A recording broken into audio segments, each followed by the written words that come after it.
The SUV versus wagon debate.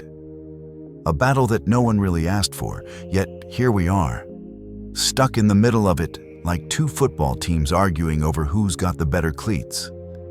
Now, when it comes to convenience, nothing screams urban practicality like a 2-ton gas-guzzling off-roader, right? I mean, who wouldn't want to drive a tank to pick up groceries? But hey, I'm here to break it down for you.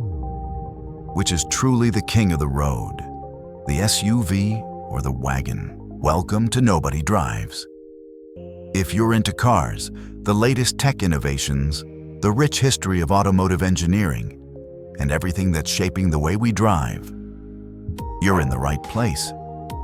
Before we dive in, make sure to hit like, subscribe, and ring the bell so you never miss an episode about all things automotive, past, present, and future.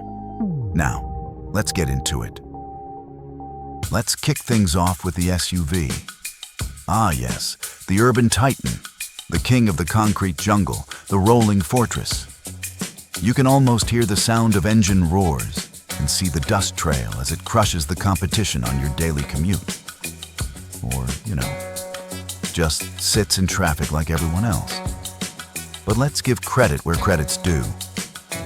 The modern SUV, whether it's the likes of the Range Rover Velar or the BMW X5, has redefined comfort.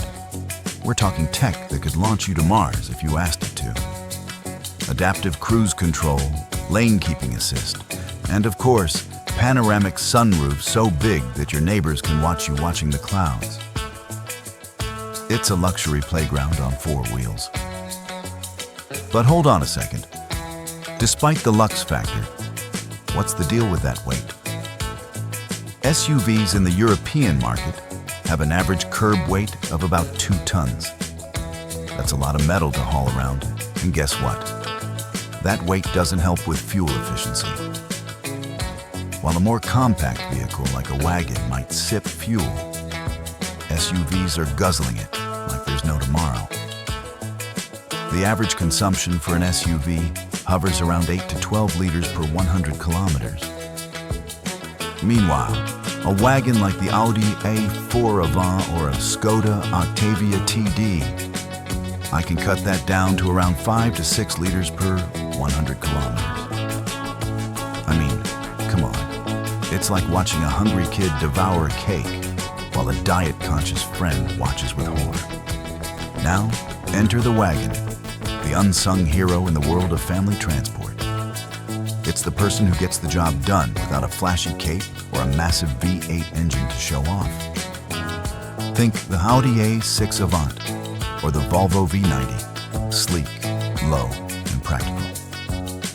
You see, while the SUV was off lifting its chassis to space, the wagon was here making the world a better place, starting with its impeccable handling. Wagons are built for the road. They're more aerodynamic than their towering counterparts, which means better fuel efficiency and more stability at higher speeds. A wagon can often outperform an SUV in terms of braking distance, cornering, and overall driving pleasure. But let's talk space, because you can't deny the practicality of the good old wagon. Thanks to that extended boot, you can haul around all the IKEA furniture or groceries your heart desires. And no, it's not just for the practical stuff. Want to throw your mountain bike in the back or even a couple of surfboards? Easy. So yes, wagons are the ultimate family road trip vehicles, without making you feel like you're driving a small town. But wait. Why does anyone need an SUV? Seriously. We've all seen the guy who drives his 4x4 to the grocery store with zero plans of ever leaving the pavement. It's like bringing a full-size truck to a picnic and saying, "Yeah, I'm ready for anything," even though my entire day involves parking in a shopping center.